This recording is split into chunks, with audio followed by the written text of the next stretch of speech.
오전 시정연설 끝나고 나서 언론 사진에는 말이죠. 가장 크게 보도가 된 게 박범계 전 법무부 장관과 악수한 사진이 상당히 크게 보도가 됐더라고요. 장성철 교수님, 네. 박범계 전 법무부 장관은 어떤 면에서 조금 전에 박범계 전 법무부 장관과 악수하는 장면 나왔네요. 자, 바로 저 장면입니다.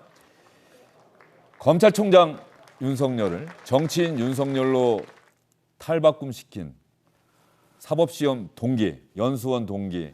참 저 사진을 어떻게 봐야 될까요? 참 저 두 분이 어떠한 감정이셨을지 근데 상당히 환하게 웃으면서 악수를 하네요. 네.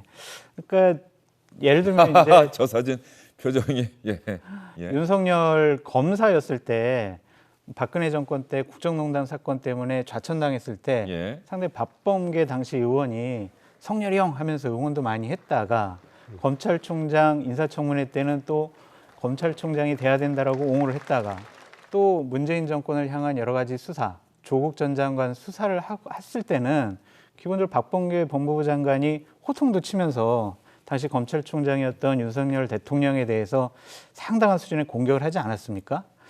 그때 이제 명언이 나왔었죠. 윤석열 당시 검찰총장이 예전엔 저한테 그러지 않지 않으셨냐고 이런 식의 항의하듯이 따지셨는데 그런 것을 보면은 지금 두 분 사이의 입장이 상당히 많이 바뀌었기 때문에 참 복잡 미묘한 감정을 가지셨을 것 같다라는 좀 생각이 듭니다. 제가 이 말씀을 드리는 이유는 윤석열 대통령이 사실은 검찰총장 임기를 다 하고 싶었다는 뜻을 여러 경로를 통해서 전달을 했는데 결과적으로 박범계 법무부 장관의 검수완박 법안 추진 이게 결정적인 하나의 계기가 됐고 동시에 뭐 징계라든가 수사지휘권 발동으로 사실상 검찰총장 역할을 못하도록 했다. 그래서 검찰총장직을 지난해 3월에 그만두게끔 만들어서 결과적으로 오늘의 윤석열 대통령을 만드는데 1등 공신이 박범계 전 법무부 장관이다라는 얘기가 국민의힘 쪽에서 나오고 있는 것 아니겠습니까?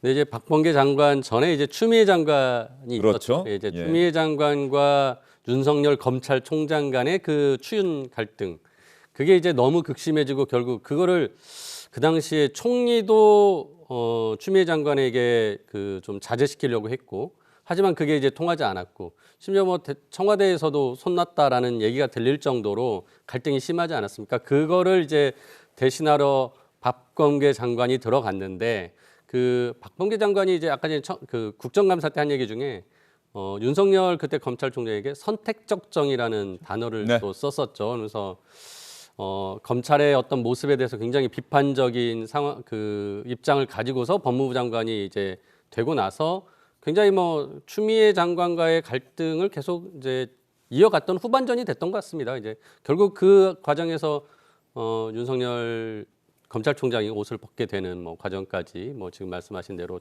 대통령이 되게 만드는 길에 또 일종의 공이라면 공이랄까요? 그런 역할을 해주셨던 게 박범계 장관이었는데, 아무튼 오늘 아마 저런 국회에서 대통령과 국회의원으로 만난 거는 굉장히 이례적인 그 상상할 수 없었던 그런 상황이지 않았을까 싶습니다. 또 악수를 나눴다는 게 말이죠. 자, 오늘 전반적으로 보면 윤석열 대통령은 국회를 취임하자마자 또 마침 추경안이 편성이 돼서 정부가 제출을 했고 시정연설이 있었어요. 그런 계기가 하나 있었고 국회를 찾아서 협치, 초당적인 협력, 이건 역대 대통령이 다 요청하고 간곡하게 호소했던 대목이긴 합니다만 오늘 넥타이도 민주당 상징 색깔로 메고 가서 추경안 그리고 국가적 현안에 대한 초당적인 협력을 당부를 했고요. 여기에 대해서 민주당도 제1야당답게 연설 도중에 야유하는 모습 전혀 보이지 않았고요. 대통령 입장하거나 퇴장할 때 기립하는, 서서 대통령에 대한 국가 원수에 대한 예우를 나타내는 예우하는 모습을 보였다는 점 상당히 긍정적입니다.